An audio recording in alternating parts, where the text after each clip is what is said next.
ಸಿದ್ದರಾಮಯ್ಯ ಕೈ ಹಿಡಿಯುತ್ತಿದೆ ರಾಜಕೀಯ ಪ್ರಕೃತಿ. ಡಿಕೆ ಏನೇ ತಿಪ್ಪರ್ಲಾಗ ಹಾಕಿದ್ರೂ ಸಿಕ್ತಿಲ್ಲ ಸಿಎಂ ಪಟ್ಟ. ಸಿದ್ದರಾಮಯ್ಯಗೆ ವರವಾಗುತ್ತಿದೆ ರಾಜಕೀಯ ಪರಿಸ್ಥಿತಿ. ಈಗಲೂ ಸಿಎಂ ಸಿದ್ದರಾಮಯ್ಯ ಪರವೇ ರಾಜಕೀಯ ಸನ್ನಿವೇಶಗಳಿದಾವೆ. ಡಿಕೆ ಸಿಎಂ ಆಗೋದಾದ್ರೆ ಇನ್ನೊಂದು ವಾರವಷ್ಟೇ ಟೈಮ್. ಈ ವಾರದಲ್ಲಿ ಡಿಕೆ ಸಿಎಂ ಆಗಲ್ಲ ಅಂದ್ರೆ ಮತ್ತೆ ಕಷ್ಟ. ಸಿದ್ದರಾಮಯ್ಯ ಅಧಿಕಾರದ ಹಾದಿ ಮತ್ತಷ್ಟು ಸಲೀಸು. ಯಾಕೆ, ಹೇಗೆ, ಕೆಲವೇ ಕ್ಷಣಗಳಲ್ಲಿ ಉತ್ತರ ಸಿಗುತ್ತೆ. ನಿಮ್ಮ ಅಶ್ವವೇಗದಲ್ಲಿ ಸೂಪರ್ ಎಕ್ಸ್ಕ್ಲೂಸಿವ್ ಸುದ್ದಿಯನ್ನ ಕೊಡ್ತಾ ಇದ್ದೀವಿ. ಸಿದ್ದರಾಮಯ್ಯ ಕೈ ಹಿಡಿತಾ ಇದೆ ರಾಜಕೀಯ ಪ್ರಕೃತಿ. ನೋಡಿ, ಈ ಹಿಂದೆ ಯಾರೋ ಒಬ್ರು ಹೇಳಿದ್ರು, ಅಂದ್ರೆ ಇಲ್ಲಿ ಜಾತಿನ ತೆಗೆದುಕೊಂಡು ಮಾತಾಡ್ತಿದ್ದೀನಿ ಅಂತ ಅಲ್ಲ, ಕುರುಬರ ಕೈಯಿಂದ ಅಷ್ಟು ಈಸಿಯಾಗಿ ಅಧಿಕಾರವನ್ನ ಕಿತ್ಕೊಳ್ಳೋದು ಸಲಿಸಿಲ್ಲ ಅಂತ. ಬಟ್ ಇದೀಗ ಸಿದ್ದರಾಮಯ್ಯ ಅವರ ನಡೆ ನೋಡಿ, ಗಮನಿಸ್ತಾ ಹೋದಂತೆ ಅಷ್ಟು ಈಸಿಯಾಗಿಲ್ಲ. ಒಂದಲ್ಲ ಒಂದು ಟ್ವಿಸ್ಟ್ಗಳು ಏರ್ಪಡ್ತಾ ಇದ್ದಾವೆ. ಬದಲಾವಣೆಯ ಕೂಗು ಕೇಳಿ ಬಂತು. ಡಿ ಕೆ ಶಿವಕುಮಾರ್ ಏನಾದರೂ ಹೋಗಿ ಹೈಕಮಾಂಡ್ನ ಭೇಟಿ ಮಾಡಿ ಬಂದ್ರು ಅಂತ ಅಂದ್ರೆ ಇಲ್ಲಿ ಸ್ಥಳೀಯವಾಗಿ ಆಗುವಂತ ಬದಲಾವಣೆಗಳೇ ಬೇರೆ. ಇನ್ನು ಸಿದ್ದುಗೆ ರಾಜಕೀಯ ಪ್ರಕೃತಿಯೇ ವರ. ಯಾವ ರೀತಿಯಾಗಿ? ಜಿಬಿಎ ಎಲೆಕ್ಷನ್ ಬೆನ್ನಲ್ಲೇ ಸ್ಥಳೀಯ ಸಂಸ್ಥೆ ಚುನಾವಣೆಗೆ ನಗಾರಿ ಇದೆ. ಸ್ಥಳೀಯ ಸಂಸ್ಥೆಗಳ ಚುನಾವಣೆ ಬೆನ್ನಲ್ಲೇ ಮತ್ತೆ ಉಪಸಮರ. ಧಾರವಾಡ ಮತ್ತು ಹಿರಿಯೂರಿಗೆ ನಡೆಯಬೇಕಿದೆ ಬೈ ಎಲೆಕ್ಷನ್. ಸಾಲು ಎಲೆಕ್ಷನ್ ನಡುವೆ ಸಿಎಂ ಚೇಂಜ್ ಕಷ್ಟ ಸಾಧ್ಯ. ಒಂದೊಮ್ಮೆ ಸಿಎಂ ಬದಲಾದ್ರೆ ಅಹಿಂದ ಕೈ ಕೊಡುವ ಭೀತಿ ಇದೆ. ಹೀಗಾಗಿ ಸಿಎಂ ಬದಲಾವಣೆಗೆ ಹೈಕಮಾಂಡ್ ಹಿಂದೇಟು. ಇದೇ ಕಾರಣಕ್ಕೆ ತುಂಬು ವಿಶ್ವಾಸದಿಂದ ಇರುವಂತಹ ಸಿಎಂ ಸಿದ್ದರಾಮಯ್ಯ. ಒಂದು ರೀತಿಯಲ್ಲಿ ಸಿದ್ದರಾಮಯ್ಯ ಅದೃಷ್ಟದ ಸಿಎಂ. ಈ ರಾಜಕೀಯ ಬೆಳವಣಿಗೆಗಳೇ ಡಿ ಕೆ ಶಿವಕುಮಾರ್ ಕನಸಿಗೆ ಶಾಪ. ಯಾವುದೇ ಕ್ಷಣದಲ್ಲಿ ರಾಜ್ಯಸಭೆ ಚುನಾವಣೆ ನೋಟಿಫಿಕೇಶನ್ ಬರಬಹುದು. ರಾಜ್ಯಸಭೆ ಸಮರ ಬೆನ್ನಲ್ಲೇ ವಿಧಾನ ಪರಿಷತ್ ಚುನಾವಣೆ ಬೆನ್ನಲ್ಲೇ ಜಿಬಿಎ ಎಲೆಕ್ಷನ್ ಬೆನ್ನಲ್ಲೇ ಸ್ಥಳೀಯ ಸಂಸ್ಥೆ ಚುನಾವಣೆಗೆ ನಗಾರಿ. ಸೊ ಇವೆಲ್ಲವೂ ಕೂಡ ಈಗ ಡಿ ಕೆ ಶಿವಕುಮಾರ್ಗೆ ಅಷ್ಟು ಈಸಿ ಇಲ್ಲ. ಒಂದು ವಾರ ಟೈಮ್ ಇದೆ ಡಿ ಕೆ ಶಿವಕುಮಾರ್ಗೆ. ಏನೋ ಕ್ರಾಂತಿ ಆಗಿಬಿಡುತ್ತೆ ಅಂತ ಎಲ್ಲ ಹೇಳ್ತಾ ಇದ್ರು. ಬಟ್ ಯಾವುದೇ ಕ್ರಾಂತಿ ಆಗಲಿಲ್ಲ. ಯಥಾಸ್ಥಿತಿಯಲ್ಲಿ ಮೇ 10ನೇ ತಾರೀಕು ಒಂದು ಡೆಡ್ ಲೈನ್ ಇತ್ತು, ಮೇ 15ಕ್ಕೆ ಒಂದು ಡೆಡ್ ಲೈನ್ ಇತ್ತು. ಬಟ್ ಯಾವುದು ಸಹಿತ ಆಗಲಿಲ್ಲ.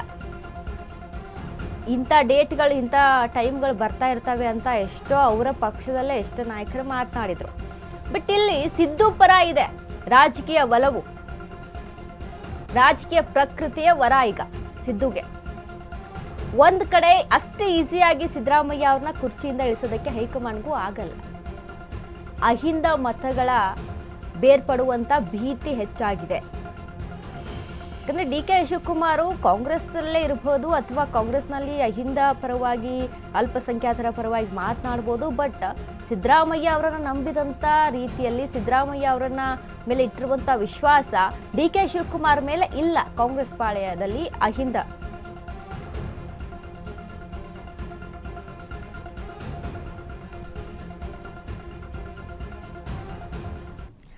ಈ ಬಗ್ಗೆ ಹೆಚ್ಚಿನ ಪೊಲಿಟಿಕಲ್ ಅಪ್ಡೇಟ್ಸ್ ಅನ್ನ ಕೊಡೋದಕ್ಕೆ ನಮ್ಮ ಜೊತೆ ಲೈವ್ ನಲ್ಲಿ ಜಾಯ್ನ್ ಆಗಿದ್ದಾರೆ ನಮ್ಮ ಪ್ರತಿನಿಧಿ ವಿವೇಕ್. ವಿವೇಕ್, ಇದೀಗ ರಾಜಕೀಯ ಬೆಳವಣಿಗೆಗಳು ಒಂದಲ್ಲ ಒಂದು ಟ್ವಿಸ್ಟ್ಗಳು ಇಲ್ಲಿ ಏರ್ಪಡ್ತಾ ಇದ್ದಾವೆ. ಒಂದ್ ಕಡೆ ಡಿ ಕೆ ಶಿವಕುಮಾರ್ಗೆ ಒಂದು ವಾರ ಮಾತ್ರ ಒಂದು ರೀತಿಯಾಗಿ ಡೆಡ್ ಲೈನ್ ಅಂತ ಹೇಳ್ಬೋದು, ಮುಂದಿನ ದಿನಗಳಲ್ಲಿ ಕಷ್ಟ ಅಂತ. ಸೊ ಏನೆಲ್ಲ ಅಪ್ಡೇಟ್ಸ್ ಇದೆ ವಿವೇಕ್ ಈ ಬಗ್ಗೆ?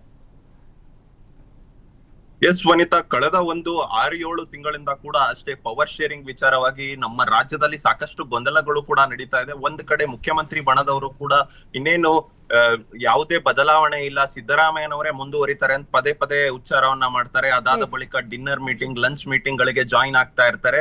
ಇದನ್ನ ಹೊರತುಪಡಿಸಿ ಇನ್ನೊಂದ್ ಕಡೆ ಡಿಸಿಎಂ ಡಿ ಕೆ ಶಿವಕುಮಾರ್ ಅವರ ಬಣದವರು ಕೂಡ ಪದೇ ಪದೇ ಹೇಳಿಕೆಗಳನ್ನ ಕೊಡ್ತಾ ಇದ್ರು. ಇಕ್ಬಾಲ್ ಹುಸೇನ್ ಆಗಿರ್ಬೋದು, ಕುಣಿಗಲ್ ರಂಗನಾಥ್ ಅವರು ಇನ್ನೇನ್ ಮುಖ್ಯಮಂತ್ರಿ ಆಗ್ತಾರೆ, ಬರ್ತ್ಡೇ ಗಿಫ್ಟ್ ಸಿಗುತ್ತೆ ಡಿ ಕೆ ಶಿವಕುಮಾರ್ ಅವರಿಗೆ ಮೇ 15ನೇ ತಾರೀಕುವರೆಗೂ ಕೂಡ ಗಡುವನ್ನ ಕೊಟ್ಟಿದ್ರು. ಆದ್ರೆ ಈ ಡೇಟ್ ಗಳು ಎಲ್ಲವೂ ಕೂಡ ವಿಫಲವಾಗಿದೆ. ಯಾವುದೇ ಹೇಳಿದ್ದ ಡೇಟ್ಗೆ ಮುಖ್ಯಮಂತ್ರಿ ಸ್ಥಾನ ಕೂಡ ಅವ್ರಿಗೆ ಲಭಿಸಿಲ್ಲ. ಯಾವುದೇ ಒಂದು ಖುಷಿ ಸುದ್ದಿ ಕೂಡ ಡಿ ಕೆ ಶಿವಕುಮಾರ್ ಅವ್ರಿಗೆ ಸಿಕ್ಕಿಲ್ಲ.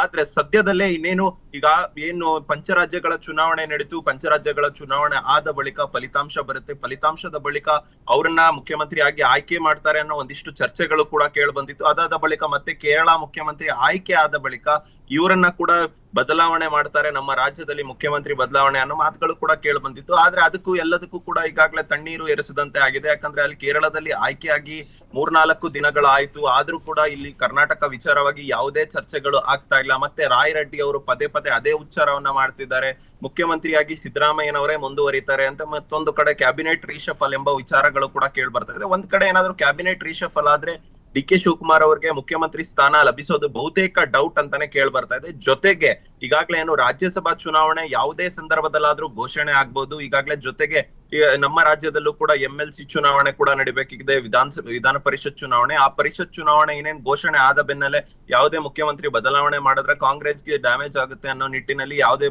ಮುಖ್ಯಮಂತ್ರಿ ಬದಲಾವಣೆ ಕೂಡ ಮಾಡೋದಿಲ್ಲ. ಜೊತೆಗೆ ಆ ಚುನಾವಣೆಯನ್ನ ಹೊರತುಪಡಿಸಿ ಈಗಾಗಲೇ ನೆನೆ ಸುಪ್ರೀಂ ಕೋರ್ಟ್ ಕ್ಲಿಯರ್ ಗೈಡೆನ್ಸ್ ಅನ್ನ ಕೂಡ ಕೊಟ್ಟಿದೆ. ಆಗಸ್ಟ್ 31ನೇ ತಾರೀಕು ಒಳಗೆ ಚುನಾವಣೆಯನ್ನ ಮಾಡ್ಬೇಕು ಅನ್ನೋದು. GBA ಚುನಾವಣೆ ಘೋಷಣೆ ಆದ್ರೆ ಅಲ್ಲೂ ಕೂಡ ಮುಖ್ಯಮಂತ್ರಿ ಬದಲಾವಣೆ ಆಗೋದಿಲ್ಲ. ಈ ರೀತಿಯಾಗಿ ಸ್ಥಳೀಯ ಸಂಸ್ಥೆಗಳ ಚುನಾವಣೆ, ಗ್ರಾಮ ಪಂಚಾಯತಿ, ಜಿಲ್ಲಾ ಪಂಚಾಯತಿ ಚುನಾವಣೆ ಅದು ಕೂಡ ಬಾಕಿ ಇದೆ. ಆ ಚುನಾವಣೆ ಘೋಷಣೆ ಆದ್ರೂ ಕೂಡ ಮುಖ್ಯಮಂತ್ರಿ ಆಯ್ಕೆ ಆಗೋದಿಲ್ಲ. ಈ ರೀತಿಯಾಗಿ ಸಾಕಷ್ಟು ಚುನಾವಣೆಗಳು ಹಿಂದಿಂದೆ ಇರುವ ಕಾರಣದಿಂದಾಗಿ ಇನ್ನೇನ್ ಯಾವ್ದಾದ್ರು ಮುಖ್ಯಮಂತ್ರಿ ಬದಲಾವಣೆ ಆಗೋದಿದ್ರೆ 1 ವಾರ ಅಥವಾ 10 ದಿನದ ಒಳಗೆ ಆಯ್ಕೆ ಆಗ್ಬೇಕು. ಅದಾಗಿಲ್ಲ ಅಂದ್ರೆ ಮುಂದಿನ ದಿನಗಳಲ್ಲಿ ಬಹುತೇಕವಾಗಿ DCM ಡಿ ಕೆ ಶಿವಕುಮಾರ್ ಅವರಿಗೆ ಮುಖ್ಯಮಂತ್ರಿ ಸ್ಥಾನ ಸಿಗೋದು ಬಹುತೇಕ ಡೌಟ್ ಅಂತಾನೆ ಹೇಳ್ಬೋದು ವನಿತಾ. ಥ್ಯಾಂಕ್ ಯು ವಿವೇಕ್, ನಿಮ್ಮೆಲ್ಲ ಅಪ್ಡೇಟ್ಸ್ಗೆ.